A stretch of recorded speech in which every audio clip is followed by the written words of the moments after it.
Today I'm going to be talking about some behavioral biases that might impact our communication in a professional environment.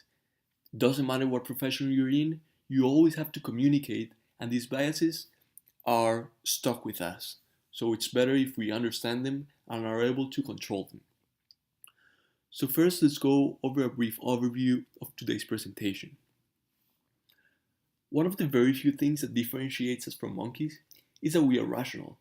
We are able to imagine ourselves in the future, we analyze information and make decisions, and we do a pretty good job at choosing what's best for us, right? Well, what if I told you that's not really true, and hundreds of studies of human behavior have demonstrated we are not totally rational human beings? And I'm not talking about crazy old people, I'm talking about you, me, and everyone else. We're all affected by these biases. So let's go over today's agenda.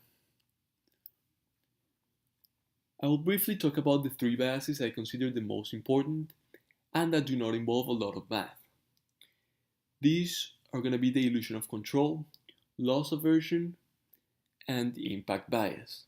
And I'm going to try to explain all of these biases with a simple example of flipping a coin. So pay close attention.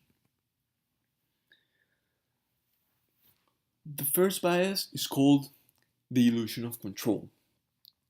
This idea illustrates how we usually think we have some control over something that is totally random, or that is outside our capabilities. We can project this overconfidence in our professions.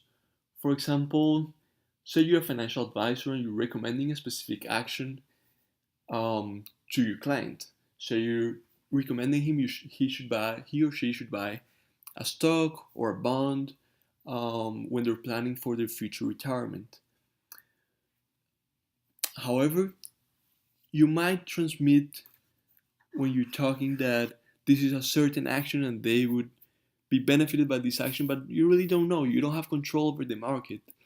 So you should be careful and you should communicate this risk appropriately instead of just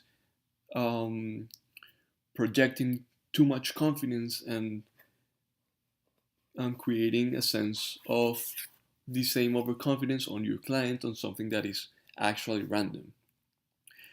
We can better understand this by looking at an example with a coin. So, what if I told you, hey, I'm gonna flip this coin? I already flipped this coin, and if it's heads, I win. If it's tails, you win. Well, most of you would probably say, whoa, whoa, whoa, but only if you throw the coin again, or maybe you're gonna say, let me throw it, or wait, I don't want to be heads, I want to be tails, something like that. Well, actually, none of these things should matter to you because there is always a 50-50 chance of getting each result. So, none of your positive thoughts can possibly influence the outcome. And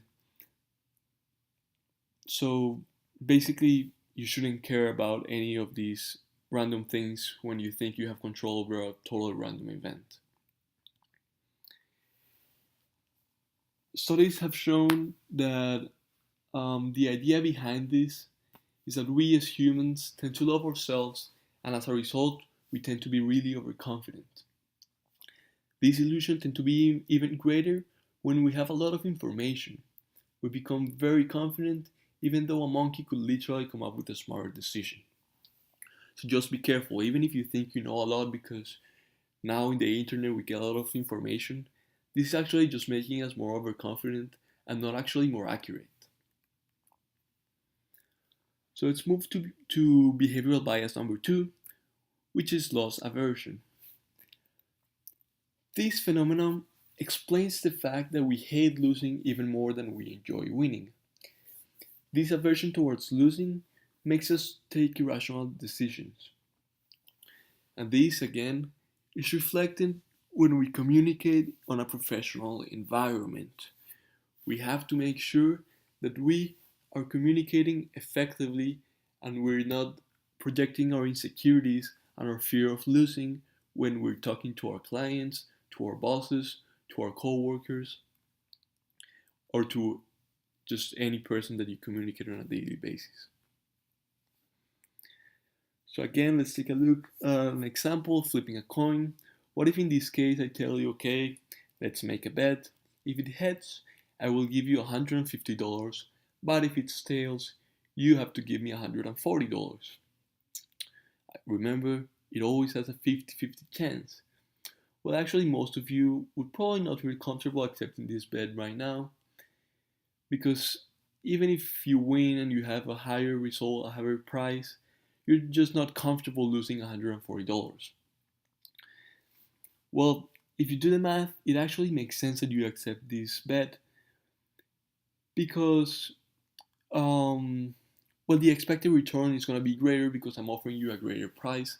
So in the long run, you're going to be better off by accepting the bet. But studies have shown that for people to accept this bet, you would have to offer at least twice the gain to compensate for the risk of losing, which actually makes no sense. After all, this shows we're not really good at choosing what's best for us. So we're pretty irrational. This just shows that we have to be careful with these biases because we're choosing things that are actually not good for us. So finally, let's talk about bias number 3, which is called the impact bias.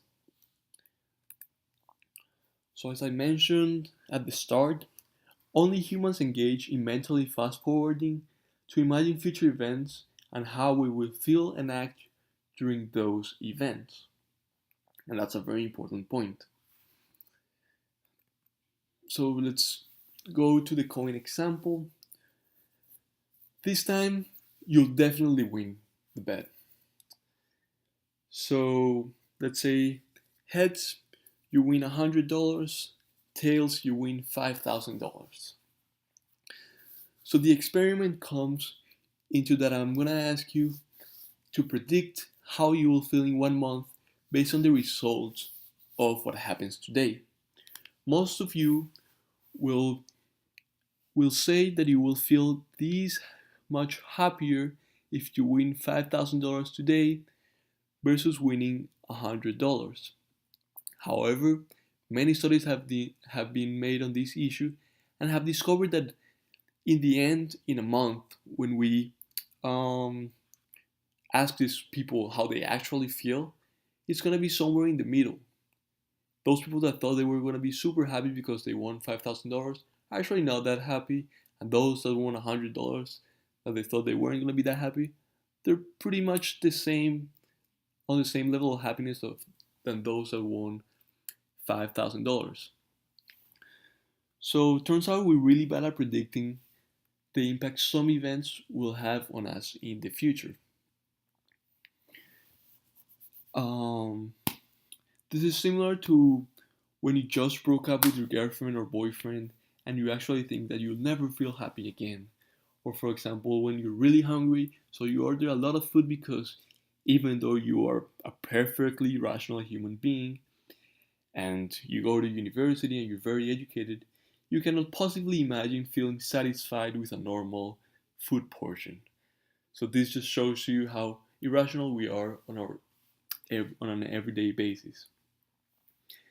It's important for us to keep this in mind when we communicate with our clients, with our coworkers, as I said, because we might be projecting these biases unconsciously, and that's the dangerous part. Some economists say we're doomed forever and we will keep making irrational decisions. But some people think that if you're aware of these biases, you might be able to overcome them and be able to be better at what you are. If you're a financial advisor, if you're a marketing advisor, if you are in charge of processing, of logistics, it's going to be good for your profession to be aware of these biases. So I hope this was helpful, and just be aware that we are not so rational as we think.